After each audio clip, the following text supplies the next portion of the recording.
ಸ್ನೇಹಿತರೆ ನಮಸ್ಕಾರ. Big boss season 12 ಶುರುವಾಗಿದೆ. ಬಿಗ್ ಬಾಸ್ ಸೀಸನ್ 12ರಲ್ಲಿ 19 ಜನ ಸ್ಪರ್ಧಿಗಳಲ್ಲಿ ಈಗಾಗ ಒಬ್ಬರು ಹೊರಗಡೆ ಹೋಗಿ, ರಕ್ಷಿತಾ ಹೊರಗಡೆ ಹೋಗಿ 18 ಜನ ಒಳಗೆ ಉಳಿದಿದ್ದಾರೆ. ಮೊದಲನೇ ದಿನವೇ ನಡೆದಂಥ ಹೈ ಡ್ರಾಮಾ ಅದು. ಆ ಹೈ ಡ್ರಾಮಾದಲ್ಲಿ ರಕ್ಷಿತಾ ಹೊರಗಡೆ ಹೋಗ್ತಾರೆ. ಈಗ ಮೊದಲಿನಿಂದನೂ ಕೂಡ ಈ ಬಿಗ್ ಬಾಸ್ ಬಗ್ಗೆ ಒಂದು ಕ್ರೇಜ್ ಇತ್ತು. ಬಿಗ್ ಬಾಸ್ಗೆ ಯಾರ್ಯಾರು ಬರ್ತಾರೆ ಅನ್ನುವಂತಹ ಕುತೂಹಲ ಇತ್ತು. ಆ ಪೈಕಿ ಕೆಲವರ ಹೆಸರು ಮೊದಲೇ ಗೊತ್ತಾಗಿತ್ತು, ಇನ್ನೂ ಕೆಲವರದ್ದು ಶಾಕಿಂಗ್ ಅಂತಲೇ ಅನಿಸಿದೆ. ಮುದ್ದುಲಕ್ಷ್ಮಿ ಸೀರಿಯಲ್ನಲ್ಲಿ ನಟಿಯಾಗಿ ನಟಿಸಿದಂಥ ಪ್ರಮುಖ ನಟಿಯಾಗಿ ನಟಿಸಿದಂಥ ಅಶ್ವಿನಿ ಕೂಡ ಬಿಗ್ ಬಾಸ್ಗೆ ಬಂದಿದ್ದಾರೆ. ಮುದ್ದುಲಕ್ಷ್ಮಿ ಸೀರಿಯಲ್ನಲ್ಲಿ ಹೀರೋ ಮತ್ತು ಹೀರೋಯಿನ್ ಇಬ್ಬರನ್ನು ಕೂಡ ಈಗ ಇಲ್ಲಿಗೆ ಕರೆಸಲಾಗಿದೆ. ಆದರೆ ಆಶ್ಚರ್ಯ ಏನು ಅಂತಂದರೆ, ಮುದ್ದುಲಕ್ಷ್ಮಿ ಸೀರಿಯಲ್ನಲ್ಲಿ ಹೀರೋ ಹೀರೋಯಿನ್ನ ನೋಡಿ ಆಶ್ಚರ್ಯ ಆಗಿಲ್ಲ.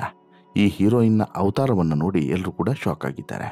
ಮುದ್ದುಲಕ್ಷ್ಮಿ ಸೀರಿಯಲ್ನಲ್ಲಿ ನೋಡಿದಂತಹ ಈ ಮುದ್ದುಲಕ್ಷ್ಮಿ ಈಕೆಯನ್ನ ಅಂತ ಪ್ರಶ್ನೆಯನ್ನು ಅಶ್ವಿನಿ ಬಗ್ಗೆ ಸಾಕಷ್ಟು ಜನ ಕೇಳಿದ್ದಾರೆ. ಹಾಗೆಯೇ ಅಶ್ವಿನಿ ಬಗ್ಗೆ ಸುದೀಪ್ ಅವರು ಒಂದು ಇಂಟ್ರಡಕ್ಷನನ್ನು ಕೊಟ್ಟರು. ಆ ಇಂಟ್ರಡಕ್ಷನನ್ನು ಕೂಡ ಕೇಳಿ ಸಿಕ್ಕಾಪಟ್ಟೆ ಜನ ಅಚ್ಚರಿಪಟ್ಟಿದ್ದಾರೆ. ಹಾಗಾದರೆ ಬಿಗ್ ಬಾಸ್ಗೆ ಬಂದಂಥ ಅಶ್ವಿನಿ ಹೀಗೆ ಯಾಕೆ ಬದಲಾಗಿದ್ದಾರೆ? ಮುಂಚೆ ಇದ್ದಂತಹ ಈ ಅಶ್ವಿನಿಗೂ ಈಗ ಇರುವಂಥ ಅಶ್ವಿನಿಗೂ ಎಷ್ಟು ಅಜಗಜಾಂತರ ವ್ಯತ್ಯಾಸ ಇದೆ? ಹೀಗೆ ಬದುಕಿನಲ್ಲಿ ಎದುರಿಸಿದಂತಹ ಕಷ್ಟಗಳೇನು? ಇವತ್ತಿಗೆ ಈ ಅಶ್ವಿನಿ ಏನು ಆಗಿದ್ದಾರೆ? ಮುದ್ದುಲಕ್ಷ್ಮಿ ಸೀರಿಯಲ್ನ ಅಶ್ವಿನಿ ಇವರೇನಾ ಅನ್ನುವಷ್ಟು ಬದಲಾಗಿದ್ದು ಯಾಕೆ? ಅದರ ಕಾರಣ ಏನು? ಅವರ ಲೈಫ್ನಲ್ಲಿ ಏನಾಯಿತು? ಅಷ್ಟು ಚೆನ್ನಾಗಿದ್ದವರು ಈ ರೀತಿ ಯಾಕೆ ಮಾಡಿಕೊಂಡ್ರು? ಎಲ್ಲವನ್ನು ಕೂಡ ಈ ವಿಡಿಯೋದಲ್ಲಿ ನೋಡ್ತಾ ಹೋಗೋಣ. ಅದಕ್ಕಿಂತ ಮುಂಚೆ ನೀವು ಇನ್ನೂ ಕೂಡ ನಮ್ಮ ಚಾನಲನ್ನು ಸಬ್ಸ್ಕ್ರೈಬ್ ಮಾಡಿಲ್ಲ ಅಂದರೆ ದಯವಿಟ್ಟು ಕೂಡಲೇ ಸಬ್ಸ್ಕ್ರೈಬ್ ಮಾಡಿ ಸ್ನೇಹಿತರೆ. ಮುದ್ದುಲಕ್ಷ್ಮಿ ಸೀರಿಯಲ್ನ ಹೀರೋಯಿನ್ ಅಶ್ವಿನಿ ಕನ್ನಡದ ಕೆಲವೊಂದಷ್ಟು ರಿಯಾಲಿಟಿ ಶೋನಲ್ಲೂ ಕೂಡ ಭಾಗವಹಿಸಿದ್ರು. ಜೊತೆಗೆ ಯೂಟ್ಯೂಬ್ನಲ್ಲಿ ಆ್ಯಂಕರ್ ಆಗಿದ್ದಂತಹ ಅಶ್ವಿನಿ ನಂತರ ಸೀರಿಯಲ್ ಇಂಡಸ್ಟ್ರಿಗೆ ಬಂದವರು. ಈ ಮುದ್ದುಲಕ್ಷ್ಮಿ ಜೊತೆಗೆ ಮತ್ತೆರಡು ಸೀರಿಯಲ್ನಲ್ಲೂ ಕೂಡ ನಟಿಸಿದ್ದಾರೆ ಅಶ್ವಿನಿ. ಅದರಲ್ಲಿ ಮುದ್ದುಲಕ್ಷ್ಮಿ ಸಿಕ್ಕಾಪಟ್ಟೆ ಫೇಮಸ್ ಆಗಿದ್ದು ಮತ್ತು ಹೊಸದಾದಂಥ ಒಂದು ಫೇಮನ್ನು ನಿರ್ಮಾಣ ಕೊಟ್ಟಂತಹ ಒಂದು ಸೀರಿಯಲ್ ಅಂತಲೇ ಹೇಳ್ಬೋದು. ಇವರದೇ ಆದಂತಹ ಫ್ಯಾನ್ ಬೇಸ್ ಇದೆ ಮತ್ತು ಈಕೆ ಒಂದು ರೀತಿಯಲ್ಲಿ ಈ ಕೃಷ್ಣ ಸುಂದರಿ ಆದರೂ ಕೂಡ ಈಕೆಯನ್ನು ಇಷ್ಟಪಡೋರು ದೊಡ್ಡ ಪ್ರಮಾಣದಲ್ಲೇ ಇದ್ದರು. ಅಷ್ಟು ಇಷ್ಟಪಡ್ತಾ ಇದ್ರು ಎಲ್ಲರೂ ಕೂಡ. ಇವರನ್ನು ನೋಡೋದಕ್ಕೆ ತುಂಬ ಮುದ್ದಾಗಿದ್ದಾರೆ ಅಂತೇಳ್ಬಿಟ್ಟು ತುಂಬ ಜನ ಒಂದು ರೀತಿಯಲ್ಲಿ ಕಮೆಂಟನ್ನು ಮಾಡ್ತಿದ್ರು, ಲೈಕ್ ಮಾಡ್ತಿದ್ರು. ಇನ್ನು ತುಂಬ ಲಕ್ಷಣವಾಗಿಯೂ ಕೂಡ ಅಶ್ವಿನಿ ಇದ್ದಾರೆ ಅಂತಲೂ ಕೂಡ ಹೇಳ್ತಾ ಇದ್ರು. ಸೊ ಕಲರ್ ಕಮ್ಮಿ ಆದ್ರೂ ನೋಡೋದಕ್ಕೆ ಲಕ್ಷಣವಾಗಿದ್ದಾರೆ ಅನ್ನೋದು ಒಂದಷ್ಟು ಜನರ ಅಭಿಪ್ರಾಯ. ಈ ಕಾರಣಕ್ಕೆ ಮುದ್ದುಲಕ್ಷ್ಮಿ ಸೀರಿಯಲ್ನಲ್ಲೂ ಕೂಡ ಇವರು ಕರೆಕ್ಟಾಗಿ ಸೂಟ್ ಆದರು ಅನ್ನೋದು ಕೂಡ ಸತ್ಯ. ಅದಾದಮೇಲೆ ಯಾವುದೇ ಸೀರಿಯಲನ್ನು ಕೂಡ ಮಾಡಿದರೂ ಕೂಡ ಅದು ಅಂಥದ್ದೇನು ಫೇಮನ್ನು ತಂದು ಕೊಡಲಿಲ್ಲ. ಉದಯ ಟಿ ವಿಯಲ್ಲಿ ಯಾವುದೋ ಒಂದು ಸೀರಿಯಲ್ನಲ್ಲಿ ಒಪ್ಪಿಕೊಂಡ್ರೂ ಕೂಡ ಬಟ್ ಅದು ಅಂಥ ಮಟ್ಟಿಗೆ ಏನು ಕೂಡ ಫೇಮಸ್ ಆಗಲಿಲ್ಲ, ಹೆಸರನ್ನು ಕೂಡ ತಂದು ಕೊಡಲಿಲ್ಲ. ಇದಾದಮೇಲೆ ಲಾಂಗ್ ಗ್ಯಾಪ್ ಆದಮೇಲೆ ಮುದ್ದುಲಕ್ಷ್ಮಿ ಅವರನ್ನು ಮತ್ತೆ ಸ್ಕ್ರೀನ್ ಮೇಲೆ ನೋಡಿದ್ದು ಬಿಗ್ ಬಾಸ್ನಲ್ಲೇ. ಬಿಗ್ ಬಾಸ್ಗೆ ಇವರು ಬರ್ತಾರೆ ಅಂತ ಹೇಳ್ಬಿಟ್ಟು ಯಾರೂ ಕೂಡ ಗೆಸ್ ಕೂಡ ಮಾಡಿರಲಿಲ್ಲ. ಅದರ ಜೊತೆಗೆ ಬಿಗ್ ಬಾಸ್ಗೆ ಎಂಟ್ರಿ ಕೊಡೋದಕ್ಕಿಂತ ಮುಂಚೆ ಕಿಚ್ಚ ಸುದೀಪ್ ಅವರು ಕೊಟ್ಟಂಥ ಇಂಟ್ರಡಕ್ಷನ್ ಕೂಡ ತುಂಬ ವಿಶೇಷವಾಗಿತ್ತು. ಯಾಕೆಂತ ಹೇಳಿದರೆ ಈಕೆ ಬದುಕಿಗಾಗಿ ಕುಟುಂಬದವರನ್ನೇ ಬಿಟ್ಟು ಬಂದು ಈಕೆ ಒಂಟಿಯಾಗಿ ಜೀವನವನ್ನು ನಡೆಸ್ತಿರುವಂಥ ಗಟ್ಟಿಗಿತ್ತಿ ಅಂತೇಳಿ ಒಂದು ಇಂಟ್ರಡಕ್ಷನನ್ನು ಕೊಟ್ಟಿದ್ರು. ಅದಾದ ಬಳಿಕ ಈಕೆಯ ವಿಟಿಯಲ್ಲೂ ಕೂಡ ಅದೇ ಹೇಳಲಾಗಿತ್ತು. ಅಂದರೆ ಈಕೆ ಮನೆಯವರನ್ನು ಧಿಕ್ಕರಿಸಿ ಮನೆಯಿಂದ ಹೊರಗಡೆ ಬಂದವರು. ಈಗ ಎಲ್ಲ ಕಡೆಯೂ ಕೂಡ ಮನೆಯಿಂದ ಪ್ರೀತಿ ಸಿಗ್ತದೆ, ಆದರೆ ಮನೆಯಿಂದನೇ ಒಂದು ರೀತಿಯಲ್ಲಿ ಈ ತಿರಸ್ಕಾರ ಸಿಗುವಂಥದ್ದು ನನಗೆ ಮಾತ್ರ ಅಂತೇಳಿ ಅನಿಸುತ್ತೆ ಅಂತ ಹೇಳಿ ತುಂಬ ನೋವಿನ ವಿಚಾರವನ್ನು ಬಹಿರಂಗಪಡಿಸಿದರು. ಎಲ್ಲೂ ಕೂಡ ಅದರ ಬಗ್ಗೆ ತುಂಬ ಹೊತ್ತು ಮಾತನಾಡಲಿಲ್ಲ, ಚಿಕ್ಕದಾಗಿ ಆ ವಿಚಾರವನ್ನು ಹೇಳಿ ಸುಮ್ಮನಾಗಿದ್ದರು. ಅದು ಏನು ಎಂತ ಅಂತೇಳ್ಬಿಟ್ಟು ಮುಂದಿನ ದಿನಗಳಲ್ಲಿ ನಿಮ್ಮ ಮುಂದೆ ಇಡ್ತಾ ಹೋಗ್ತೀನಿ. ಬಟ್ ಈಗ ಈ ವಿಚಾರಕ್ಕೆ ಬರೋದಾದರೆ, ಬಿಗ್ ಬಾಸ್ಗೆ ಬಂದ ನಂತರ ಇವ್ರು ಯಾರು ಅವ್ರು ಯಾರು ಅನ್ನೋದು ಯಾರಿಗೂ ಕೂಡ ಬಹುಶಃ ಕಂಪೇರ್ ಕೂಡ ಮಾಡಲಿಕ್ಕೆ ಸಾಧ್ಯವಾಗಲಿಲ್ಲ. ಅಂದರೆ ಬಿಗ್ ಬಾಸ್ಗೆ ಬಂದಂಥ ಅಶ್ವಿನಿ ಯಾರು, ಮುದ್ದುಲಕ್ಷ್ಮಿ ಸೀರಿಯಲ್ನ ನಟಿ ಇವರೇನಾ ಅನ್ನುವಂತಹ ಒಂದು ಅನುಮಾನ ಮೂಡುತ್ತೆ. ಅಷ್ಟರ ಮಟ್ಟಿಗೆ ಬದಲಾವಣೆ ಇಲ್ಲಿ ಕಾಣಿಸ್ತು.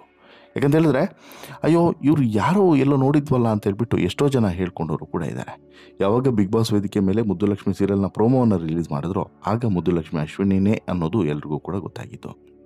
ಯಾಕಂತ ಹೇಳಿದ್ರೆ ಅಷ್ಟರ ಮಟ್ಟಿಗೆ ಬದಲಾವಣೆ ಆಗಿದೆ ಇವರ ದೇಹದಲ್ಲಿ ಮತ್ತು ಸೌಂದರ್ಯದಲ್ಲಿ, ಅಷ್ಟರ ಮಟ್ಟಿಗೆ ಬದಲಾವಣೆ ಆಗಿದೆ. ಮೊದಲು ಇದ್ದಂತಹ ತುಟಿಗೂ ಈಗ ಇರುವಂಥ ತುಟಿಗೂ ಅಜಗಜಾಂತರ ವ್ಯತ್ಯಾಸ ಇದೆ ಅಂತ ಹೇಳ್ಬಿಟ್ಟು ಸೂಕ್ಷ್ಮವಾಗಿ ಗಮನಿಸಿದ ಒಂದಷ್ಟು ಸೀರಿಯಲ್ನ ಅಭಿಮಾನಿಗಳು ಮತ್ತು ಅಶ್ವಿನಿಯನ್ನು ತುಂಬ ಕ್ಲೋಸ್ ಆಗಿ ಕಂಡವರು ಈಗ ಹೇಳ್ತಾ ಇದ್ದಾರೆ.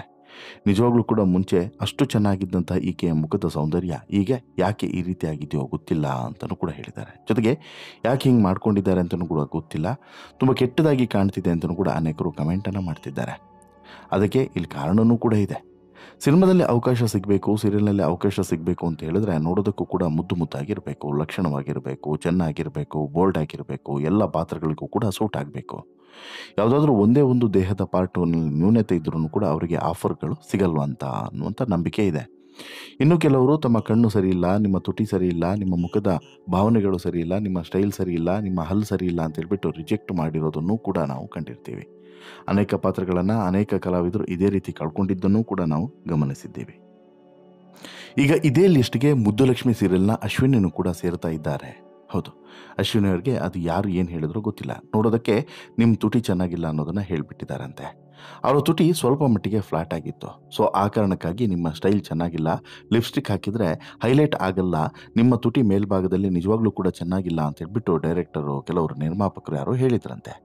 ಇದನ್ನು ತುಂಬ ಸೀರಿಯಸ್ ಆಗಿ ತೆಗೆದುಕೊಂಡಂಥ ಅಶ್ವಿನಿ ಮುದ್ದುಲಕ್ಷ್ಮಿ ಸೀರಿಯಲ್ ಮುಗಿದ ಬಳಿಕ ಅವರು ಹೇಳುವಂತಹ ಅವಕಾಶಗಳು ಸಿಗದೇ ಇರುವಂಥ ಕಾರಣಕ್ಕೋಸ್ಕರ ಮತ್ತು ಯಾವುದಕ್ಕೆ ಪ್ರಯತ್ನ ಪಟ್ಟರೂ ಕೂಡ ಅಲ್ಲಿ ರಿಜೆಕ್ಟ್ ಆಗ್ತಿದ್ದಂಥ ಕಾರಣಕ್ಕೋಸ್ಕರ ಏನು ಅನ್ನಿಸ್ತಾ ಏನೋ ಗೊತ್ತಿಲ್ಲ, ಸ್ವಲ್ಪನಾದರೂ ಸರ್ಜರಿ ಮಾಡಿಸ್ಕೊಳ್ಬೇಕಾಗುತ್ತೆ, ಸ್ವಲ್ಪ ಬೋಲ್ಡಾಗಿ ಕಾಣೋದಕ್ಕೆ ಏನಾದರೂ ಮಾಡಬೇಕಾಗುತ್ತೆ ಅಂತೇಳ್ಬಿಟ್ಟು ಈ ಹಿಂದಿಯಲ್ಲೆಲ್ಲ ತೀರಾ ಕಾಮನ್ ಆಗಿ ಕೆಲವು ಹೀರೋಯಿನ್ಸ್ಗಳೆಲ್ಲ ಮಾಡ್ತಾರಲ್ಲ, ಆ ರೀತಿಯೆಲ್ಲ ಸರ್ಜರಿಯನ್ನು ಮಾಡಿಸ್ಕೊಳ್ಳೋದಕ್ಕೆ ಮುಂದಾಗ್ತಾರೆ. ಲಿಪ್ಸ್ ದಪ್ಪ ದಪ್ಪ ಇರಬೇಕು ಅನ್ನುವಂತಹ ಆಸೆಗೆ ಈಕೆ ಲಿಪ್ಸ್ಗೆ ಒಂದು ಸರ್ಜರಿಯನ್ನು ಮಾಡ್ಕೊಳ್ಳೋದಕ್ಕೆ ಮುಂಜಾಗ್ತಾರೆ ಅನ್ನುವಂಥದ್ದು ಕೆಲವರ ಅಭಿಪ್ರಾಯ. ಇನ್ನು ಲಿಪ್ಸು ದಪ್ಪವಾಗಿದ್ದರೆ ಲಿಪ್ಸ್ಟಿಕ್ ಚೆನ್ನಾಗಿ ಹಚ್ಚಬಹುದು, ಹೈಲೈಟ್ ಆಗುತ್ತೆ, ನೋಡೋದಕ್ಕೂ ಕೂಡ ಚೆನ್ನಾಗಿರುತ್ತೆ ಅಂತ ಹೇಳ್ಬಿಟ್ಟು ಕೆಲವರು ಹೇಳ್ತಾರೆ. ಆ ಕಾರಣಕ್ಕಾಗಿ ಅನೇಕ ಹೀರೋಯಿನ್ಸ್ಗಳು ತಮ್ಮ ಲಿಪ್ಸನ್ನು ಸರ್ಜರಿ ಮಾಡ್ಕೊಂಡಿದ್ದು ಕೂಡ ಇದೆ. ಪ್ರಿಯಾಂಕಾ ಚೋಪ್ರಾ ಸೇರಿದಂತೆ ಲಿಪ್ಸ್ಗೆ ಇತ್ತೀಚೆಗೆ ಶ್ರೀಲೀಲಾ ಕೂಡ ಒಂದು ಸ್ವಲ್ಪ ಸರ್ಜರಿಯನ್ನು ಮಾಡ್ಕೊಂಡಿದ್ದಾರೆ ಅನ್ನುವಂಥ ಮಾಹಿತಿ ಇದೆ. ಹಾಗೆಯೇ ಇವರೆಲ್ಲರನ್ನು ಕೂಡ ನೋಡಿ ಲಿಪ್ಸನ್ನು ಸರ್ಜರಿ ಮಾಡ್ಕೊಂಡಿರೋದಕ್ಕೆ ಹೈಲೈಟ್ ಆಗಿ ಕಾಣ್ತಾ ಇದ್ದಾರೆ ಅನ್ನೋದನ್ನು ಈಕೆಯು ಕೂಡ ಭಾವಿಸಿ, ಅದೇ ರೀತಿ ಅಶ್ವಿನಿಯು ಕೂಡ ತಮ್ಮ ಫ್ಲಾಟ್ ಆಗಿದ್ದಂಥ ಲಿಪ್ಸನ್ನು ಸರ್ಜರಿ ಮಾಡ್ಕೊಳ್ಬೇಕು ಅಂತೇಳಿ ನಿರ್ಧರಿಸಿ ಸರ್ಜರಿಯನ್ನು ಮಾಡಿಸ್ಕೊಂಡಿದ್ದಾರೆ. ಆದರೆ ಎಷ್ಟೋ ಬಾರಿ ಕೆಲವರಿಗೆ ಸರ್ಜರಿ ಕೆಟ್ಟದಾಗಿ ಆಗಿರೋದು ಕೂಡ ಇರ್ತದೆ. ತಾವು ಅಂದ್ಕೊಂಡಂಗೆ ಬರದೆ ಅದು ಬೇರೆ ರೀತಿಯಲ್ಲೇ ಆಗುತ್ತೆ. ಯಾಕಂತ ಹೇಳಿದ್ರೆ ದೇವರು ಕೊಟ್ಟಿದ್ದು ಶಾಶ್ವತ, ನಾವೇನೇ ಮಾಡಿದ್ರೂ ಕೂಡ ಅದು ಟೆಂಪ್ರವರಿ ಅನ್ನೋದರಲ್ಲಿ ಎರಡನೇ ಮಾತೇ ಇಲ್ಲ. ಇಲ್ಲೂ ಕೂಡ ಹಾಗೆ ಆಗ್ತದೆ. ನಂತರ ಅದೆಷ್ಟೋ ಜನರ ಜೀವನನೂ ಕೂಡ ಹಾಳಾಗಿದೆ. ಎಷ್ಟೋ ಏನೋ ಮಾಡೋಕ್ಕೋಗಿ ಇನ್ನೇನೋ ಮಾಡಿಕೊಂಡು ಏನೇನೋ ಆಗಿದೆ. ಎಷ್ಟೋ ಜನರ ಬದುಕು ಇದೇ ರೀತಿ ಆಗಿದೆ. ಅದೇ ಸಾಲಿಗೆ ಬಹುಶಃ ಅಶ್ವಿನಿಯೂ ಕೂಡ ಈಗ ಬಂದು ನಿಲ್ಲಬಹುದೇನೋ ಗೊತ್ತಿಲ್ಲ. ಯಾಕಂತ ಹೇಳಿದ್ರೆ ಅಶ್ವಿನಿ ಈ ಸರ್ಜರಿಯನ್ನು ಮಾಡಿಸಿದ ಬಳಿಕ ಆಕೆಗೆ ಇದ್ದಂಥ ಸಹಜ ಸೌಂದರ್ಯ ಮಾಯವಾಗಿದೆ ಅನ್ನೋದು ಕೆಲವರ ಅಭಿಪ್ರಾಯ. ಕೆಟ್ಟದಾಗಿ ಕಾಣೋದು ಕೂಡ ಇದೇ ಕಾರಣಕ್ಕೆ. ಅಶ್ವಿನಿ ಅವರ ವಿಚಾರದಲ್ಲೂ ಕೂಡ ಅದೇ ಆಗಿದೆ. ಪಾಪ ಏನೋ ಮಾಡೋಕ್ಕೋಗಿ ಏನೋ ಮಾಡ್ಕೊಂಡಿದ್ದಾರೆ ಅಂತ ಹೇಳ್ಬಿಟ್ಟು, ಏನೋ ಎಡವಟ್ಟನ್ನು ಮಾಡ್ಕೊಂಡಿದ್ದಾರೆ ಅಂತ ಹೇಳ್ಬಿಟ್ಟು ಒಂದಷ್ಟು ಜನ ಕಮೆಂಟನ್ನು ಹಾಕ್ತಿದ್ದಾರೆ, ಅಭಿಪ್ರಾಯವನ್ನು ವ್ಯಕ್ತಪಡಿಸ್ತಿದ್ದಾರೆ. ಇನ್ನು ಸ್ವಲ್ಪ ಎಡವಟ್ಟಾಗಿದ್ದರೆ ಸ್ವಲ್ಪ ಗಾತ್ರದಲ್ಲಿ ಬದಲಾವಣೆ ಮಾಡಬೇಕು ಅಂತೇಳಿ ಸರ್ಜರಿಯನ್ನು ಮಾಡಿಸ್ಕೊಂಡ್ರು. ಆದರೆ ಅದು ತುಂಬಾ ಆಗಿ ಅಸಹ್ಯವಾಗಿ ಹೋಗಿಬಿಟ್ಟಿದೆ. ಇದಾದಮೇಲೆ ಅವರು ಯಾವುದೇ ಸೀರಿಯಲ್ ಅಥವಾ ಯಾವುದೇ ಇನ್ಸ್ಟಾಗ್ರಾಮ್ನಲ್ಲಿ ಫೋಟೋಸ್ ಆಗಲಿ ಎಲ್ಲವೂ ಕೂಡ ಲಿಪ್ಸ್ನ ಫೋಟೋವನ್ನು ರಿವೀಲ್ ಮಾಡೇ ಇರಲಿಲ್ಲ. ಆದರೆ ಬಿಗ್ ಬಾಸ್ಗೆ ಹೋದ ಬಳಿಕ ಅನಿವಾರ್ಯವಾಗಿ ಈ ರೀತಿಯಾದಂತಹ ಪರಿಸ್ಥಿತಿಯಲ್ಲಿ ನೋಡಲೇಬೇಕು, ಯಾರು ಕೂಡ ಅದನ್ನು ಮುಚ್ಚಿಡ್ಲಿಕ್ಕೆ ಸಾಧ್ಯವಿಲ್ಲಲ್ಲ. ಹೀಗಾಗಿ ಈಗ ದಿನನಿತ್ಯ ನೋಡಿ ನೋಡಿ ನೋಡಿ ಅಡ್ಜಸ್ಟ್ ಮಾಡ್ಕೊಳ್ತಾರೆ. ಹಾಗಾಗಿ ಅಲ್ಲೂ ಕೂಡ ಕಾಮನ್ ಆಗುತ್ತೆ ಅನ್ನೋದು ಇವರ ನಂಬಿಕೆ. ಬಿಗ್ ಬಾಸ್ನಲ್ಲಿ ಬೆಳಗ್ಗೆಯಿಂದ ಸಂಜೆವರೆಗೂ ಕೂಡ 3 ತಿಂಗಳುಗಳ ಕಾಲ ಇದೇ ರೀತಿ ಇರಬೇಕು. ಯಾವುದೇ ಆ್ಯಂಗಲ್ನಲ್ಲಿ ನೋಡಿದರೂ ಕೂಡ ವಿತೌಟ್ ಮೇಕಪ್ನಲ್ಲೇ ಇರ್ತಾರೆ ಆಲ್ಮೋಸ್ಟ್ ಆಲ್. ಇನ್ನು ಕೆಲವು ಕಡೆ ಮೇಕಪ್ಪನ್ನು ಹಾಕೊಳ್ಳುವಂಥ ಅವಕಾಶ ಇರುತ್ತೆ, ಬಟ್ ಟಾಸ್ಕು ಇನ್ನೊಂದು ಮತ್ತೊಂದು ಬೇರೆ ಟೈಮ್ನಲ್ಲಿ ವಿತೌಟ್ ಮೇಕಪ್ಪೇ ಇರ್ತಾರೆ. ಹಾಗಾಗಿ ಇದನ್ನು ಜನ ಒಪ್ಕೊಳ್ತಾರೆ. ಅಶ್ವಿನಿ ಅವರಿಗೆ ಇದು ರೈಟ್ ಟೈಮ್ ಅಂತೇಳಿ ಅನಿಸಿದೆ. ಲಿಪ್ಸ್ ಹಿಂಗೂ ಹಾಳಾಗಿದೆ, ಯಾವುದೋ ಸೀರಿಯಲ್ನ ಅಥವಾ ಯಾವುದೋ ಸಿನಿಮಾದ ಆಫರು ಯಾವಾಗ ಮಿಸ್ ಆಯಿತೋ ಆವಾಗ ಇಂಥ ಆಲೋಚನೆ ಬಂತು. ಅಕಸ್ಮಾತು ಈಗ ಸದ್ಯಕ್ಕಿರುವಂಥ ಲಿಪ್ಸನ್ನೇ ಕಾಮನ್ ಆಗಿ ಒಪ್ಕೊಂಡ್ರೆ, ಅಂದರೆ ಸಹಜವಾಗಿ ನಾವು ನೋಡಿ ನೋಡಿ ನೋಡಿ ನೋಡಿ ಇದೇ ಸಹಜ ಅಂತ ಹೇಳ್ಬಿಟ್ಟು ಒಪ್ಕೊಂಡ್ಬಿಡ್ತೀವಿ. ಬದಲಾವಣೆ ಆಯಿತು ಅಂತ ಹೇಳಿದ್ರೆ, ಈಗ ಫಾರ್ ಎಕ್ಸಾಂಪಲ್ ಗಂಡ್ಮಕ್ಳು ಕೂಡ ಹಾಗಾಗುತ್ತೆ. ಈಗ ಫುಲ್ಲು ಗಡ್ಡವನ್ನು ಬಿಡ್ತಿದ್ದವರು ನಾವು ಒಂದ್ಸಲ ಈ ಶೇವನ್ನು ಮಾಡಿಸಿದ್ರು ಅಂತ ಹೇಳಿದ್ರೆ ವಿಚಿತ್ರವಾಗಿ ಕಾಣಿಸ್ತಾರೆ. ಬಟ್ ಹಾಗೆ ಒಂದಷ್ಟು ತಿಂಗಳುಗಳ ಕಾಲ ಇತ್ತು ಅಂತ ಹೇಳಿದ್ರೆ ಅದು ಕಾಮನ್ ಆಗಿ ಹೋಗುತ್ತೆ. ಆ ರೀತಿ ಇಲ್ಲೂ ಕೂಡ ಈ ಅಶ್ವಿನಿ ವಿಚಾರದಲ್ಲೂ ಹೀಗೆ ಆಗ್ಬೋದು ಅನ್ನೋಂಥ ನಂಬಿಕೆ. ಈಗ ಲಿಪ್ಸು ಸರ್ಜರಿ ಮಾಡಿಸಿರೋದ್ರಿಂದ ಸ್ವಲ್ಪ ಬದಲಾವಣೆ ಆಗಿದೆ. ಅದನ್ನು ಹಾಗೆ ಹೋಗ್ತಾ ಹೋಗ್ತಾ ಹೋಗ್ತಾ ಜನ ಒಪ್ಕೊಳ್ತಾರೆ, ಅದನ್ನೇ ಅಡ್ಜಸ್ಟ್ಮೆಂಟ್ ಮಾಡ್ಕೊಳ್ತಾರೆ.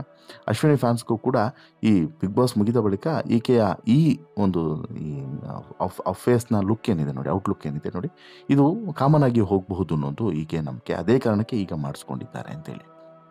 ಇನ್ನು ಕೆಲವರು ಹೇಳ್ತಾರೆ ಸರ್ಜರಿ ಮಾಡಿಸ್ಕೊಳ್ಳುವಂಥ ಅವಶ್ಯಕತೆ ಇರಲಿಲ್ಲ, ಸ್ವಲ್ಪನೂ ಚೆನ್ನಾಗಿ ಕಾಣ್ತಿಲ್ಲ, ಮುಂಚೆನೇ ಚೆನ್ನಾಗಿದ್ದರು, ಈಗ ಯಾಕೆ ಈ ರೀತಿ ಮಾಡ್ಕೊಳ್ತಾರೋ, ಜನರು ಯಾಕೆ ಹೀಗೆ ಸೌಂದರ್ಯವನ್ನು ಹಾಳು ಮಾಡ್ಕೊಳ್ತಾರೋ, ಯಾರ ಮಾತನ್ನು ಕೇಳಿ ಯಾಕೆ ಈ ರೀತಿ ಮಾಡ್ಕೊಳ್ತಾರೋ ಅಂತೇಳಿ ಬೇಸರವನ್ನು ಕೂಡ ವ್ಯಕ್ತಪಡಿಸ್ತಾ ಇದ್ದಾರೆ. ಇನ್ನು ಅವರನ್ನು ನೋಡಿದಾಗಲೆಲ್ಲ ಅವರ ತುಟಿ ನೋಡಿ ಕೆಲವರು ಛೇ ಅಂತೆ ಹುಡುಗಿ ಹೇಗಾದರೂ ಹೀಗೆ ಮಾಡ್ಕೊಂಡ್ಲು ಅಂತಲೂ ಕೂಡ ಕೆಲವರು ಹೇಳ್ತಾರೆ. ಅಶ್ವಿನಿ ಖಂಡಿತ ಎಲ್ಲೋ ಇದ್ದು ಏನೋ ಮಾಡಬೇಕಾಗಿದ್ದು ಏನೋ ಮಾಡೋಕ್ಕೋಗಿ ಇನ್ನೇನೋ ಮಾಡ್ಕೊಂಡಿದ್ದಾರೆ ಅನ್ನೋದು ಸತ್ಯ. ಒಟ್ಟಿನಲ್ಲಿ ಇಲ್ಲಿ ಒಂದಂತೂ ಸ್ಪಷ್ಟವಾಗಿ ಗೊತ್ತಾಗ್ತಿದೆ, ಅಶ್ವಿನಿ ಅವರನ್ನು ನೋಡಿ ನೀವು ಸಡನ್ನಾಗಿ ಕನ್ಫ್ಯೂಸ್ ಆದರೆ ಅದಕ್ಕೆ ಕಾರಣ ಇದೇ ಸರ್ಜರಿ ಅನ್ನೋದರಲ್ಲಿ ಯಾವುದೇ ಅನುಮಾನ ಇಲ್ಲ. ಯಾಕಂತ ಹೇಳಿದ್ರೆ ಮುಂಚೆ ಇದ್ದಂಥ ಅಶ್ವಿನಿಗೆ ಆ ಸೌಂದರ್ಯನೇ ಚೆನ್ನಾಗಿತ್ತು, ದೇವರು ಕೊಟ್ಟಂಥ ಸೌಂದರ್ಯನೇ ಚೆನ್ನಾಗಿತ್ತು. ಈಗ ಏನೋ ಮಾಡ್ಕೊಳಕ್ಕೆ ಹೋಗಿ ಇನ್ನೇನೋ ಮಾಡಿಕೊಂಡು ಇನ್ನೇನೋ ಎಡವಟ್ಟನ್ನು ಮಾಡ್ಕೊಂಡಂಗೆ ಆಯಿತು ಅನ್ನೋದ್ರಲ್ಲಿ ಎರಡು ಮಾತೇ ಇಲ್ಲ. ನಿಮಗೇನು ಅನಿಸುತ್ತೆ ಸ್ನೇಹಿತರೆ, ಈ ಹಿಂದೆ ಕಾಣಿಸ್ತಿದ್ದಂಥ ಅಶ್ವಿನಿಯೇ ಚೆನ್ನಾಗಿದ್ರು ಅಥವಾ ಈಗ ಕಾಣ್ತಿರುವಂಥ ಅಶ್ವಿನಿ ಚೆನ್ನಾಗಿ ಕಾಣಿಸ್ತಿದ್ದಾರೆ, ಯಾವುದು ಬೆಟರ್ ಅಂತೇಳಿ ಅನಿಸುತ್ತೆ? ದಯವಿಟ್ಟು ಕಮೆಂಟ್ ಮಾಡಿ ತಿಳಿಸಿ. ಜೊತೆಗೆ ಇವರ ಬದುಕಿನ ಸ್ಟೋರಿಯನ್ನು, ಯಾಕೆ ಮನೆ ಬಿಟ್ಟು ಹೊರಗಡೆ ಬರುವಂಥ ಪರಿಸ್ಥಿತಿ ನಿರ್ಮಾಣ ಆಯಿತು ಅನ್ನೋಂಥ ಸ್ಟೋರಿಯನ್ನು ಕೂಡ ಮುಂದಿನ ದಿನಗಳಲ್ಲಿ ನಿಮ್ಮ ಮುಂದೆ ಇಡ್ತೀನಿ. ಈ ಸ್ಟೋರಿ ಇಷ್ಟ ಆಯಿತು ಅಂತ ಹೇಳಿದ್ರೆ ಲೈಕ್ ಮಾಡಿ, ಶೇರ್ ಮಾಡಿ, ನಿಮ್ಮ ಅಭಿಪ್ರಾಯನ ಕಮೆಂಟ್ ಮಾಡಿ ತಿಳಿಸಿ. ಚಾನಲ್ಗೆ ಸಬ್ಸ್ಕ್ರೈಬ್ ಆಗೋದನ್ನು ಮರಿಬೇಡಿ. ಧನ್ಯವಾದ.